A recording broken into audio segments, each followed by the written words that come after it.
Welcome Art1 students. This is Mr. Martinez at New Horizons. Last worksheet you have to do is this shading worksheet. This doesn't take much time. You should be able to complete this in a matter of about half an hour, whereas the previous worksheet, how to draw a grid, should only take you about 15 minutes or so. So in reality, you can complete 2 of these worksheets in one day, and then the other, the Batman worksheet, in another day. So it's only a 2-day process. The next thing I'm going to talk about is pencil usage. So this pencil shading worksheet, you really need to know about your pencils. Here I have a B.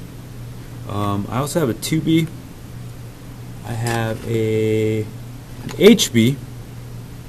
Notice where I'm putting them. A 6B. And then lastly, we have ourselves a 4B pencil. 4B would be right around here. Okay, this is of value because these pencils are going to help you create all of the illusion of light to dark and everything in between. So you need to know what they do. This is the precise order, and HB is your regular number 2 pencil. You might know those by this look. So you can substitute an HB for a number 2 pencil at any time, and HB and number 2 are synonymous, they're the same thing. So what you're going to do is just kind of familiarize yourself with how dark and how light these draw. So you can do this activity up here. You're going to write down HB, and you can write. Let me start over here. Sorry. Correction. Let me start over here. So here's my HB. I'm going to write down B. I'm going to write down 2B. I'm going to write down 4B, and then lastly 6B. There are pencils over here on the H spectrum, H, 2H, 6H, 4H. I don't have those at the moment. If you want to get yourself a set of pencils, you'll understand as you use them that these are your sketch pencils. These are pencils that don't make too dark of a mark for the purpose of erasing. Alright, so first things first, HB. What does that look like? I'm going to grab each pencil from around the middle point to show you how dark these draw. That was an HB pencil, and to show you that you can use an HB pencil to draw a light, I'm going to grab it from about 3/4 of the way back. Same amount of pressure, just a little lighter. Now I'm going to grab it from the metal. Move these out. And I'm going to grab it from the eraser now. Notice how lightly you can draw with an HB pencil. Next comes a B pencil. So you understand that these are labeled right there. It says B, B, B, B all the way around. So I'm going to grab it from the middle. Same amount of pressure. You can tell it's just barely darker than an HB. 2B from the middle.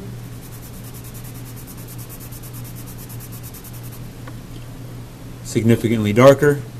I'm trying to lamp on to see if this helps see the value changes. Not really. That's a little better. Alright, I'm going to move on to 4B. Middle of the pencil. And then lastly, what I call the Sharpie of pencils, a 6B. Same amount of pressure. And what you end up with is just the series of slightly darker pencils. Alright? So with that knowledge, I want you to be able to complete this worksheet here. First one says multiple flat shading. So multiple values. Multiple values are used to shade any kind of boxy object, typically rectangle boxes, tables, houses, geometric forms, so like a part of a cylinder, a pyramid, dodecagon, so crazy shapes with multiple angles. Usually what I call man-made objects are typically referenced with this kind of shading. So let me show you the bottom of this picture here. This object would be a multiple value, aka flat value shading. Same with this one. So here we go. So to shade the lightest value, I'm going to grab my number 2 pencil, and maybe to practice, I would draw. So this is lightest, extra light, light, gray, dark, dark, and then darkest. I just labeled these. These aren't really technical terms. It's just to kind of give you an idea of what we're trying to achieve here. All right, so I'm going to start in one direction. Notice what I'm going to do is I'm going to be rotating the piece of paper to be able to shade properly. So to begin with, you can't really see me, but my arm, my elbow is straight back. That's a good angle to have, and it's important to understand that your body position is going to allow you to shade something properly. So I'm going to grab the pencil from about back here, and I'm just going to shade across as good as I can.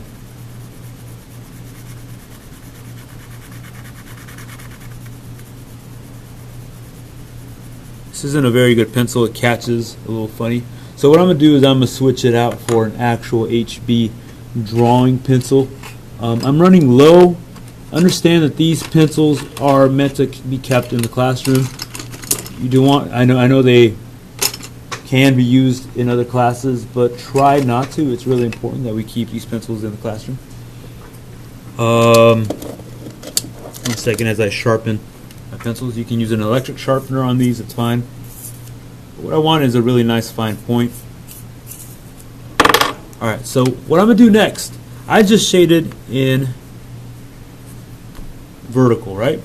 I'm going to rotate this, and now I'm going to try to shade horizontal. The reason why I rotated this piece of paper is because if I try drawing this sideways with a paper like that, I wish you could see this, but now let's see if I can show you.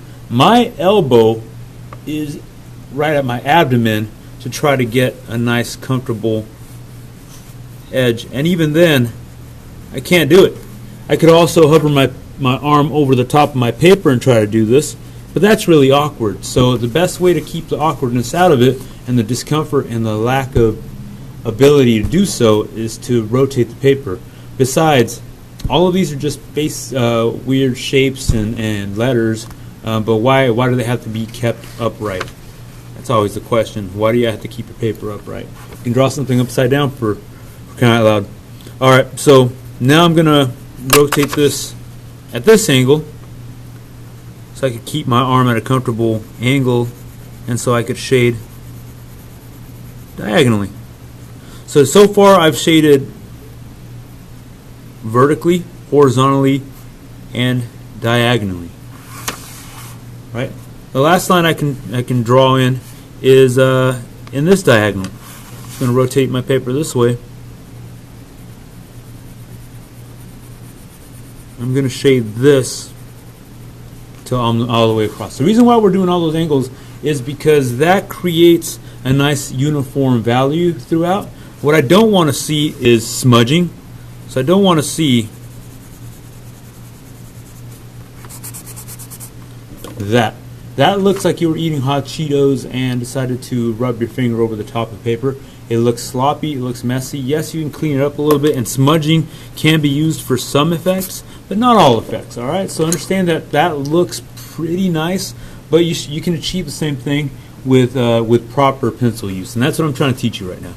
Alright, so the lightest value, you are going to grab the pencil from as far back as possible, and you're going to lightly glide the pencil over the top.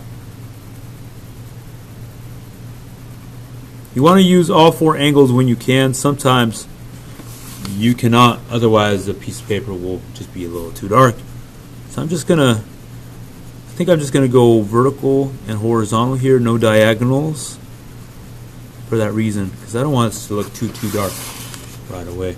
There are ways to backtrack on something, so if you don't like how dark something is appearing, you could, instead of erasing and starting all over again, you could take a pink eraser and you can lightly trim away at the whole rectangle. There you go, and now it's nice and polished, and it's one value of gray instead of. Looks good. Looks good. All right, next one. Just going to show you on this one. And I'm going to shut up and just complete this worksheet at a fast pace. I'll rotate it.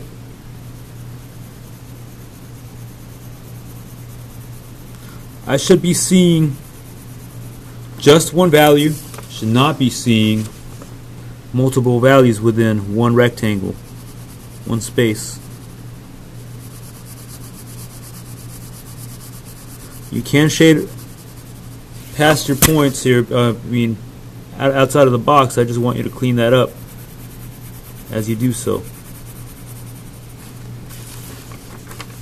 Alright, so I shaded this a little too dark for a reason. I wanted to show you that sometimes you can overdo it. That's supposed to be a light gray, but it looks like an intensely dark gray. So again, I'm going to use my pen eraser to try to shave off a little bit. Well, that didn't work this time. And I also accidentally erased a little bit off of this one. Alright, so here we go again. The reason why that came out dark was for a couple of reasons. To show you that it's okay to backtrack and start over again. And also an awareness of how you're holding the pencil. I am now holding it from the eraser, or just a little bit further in.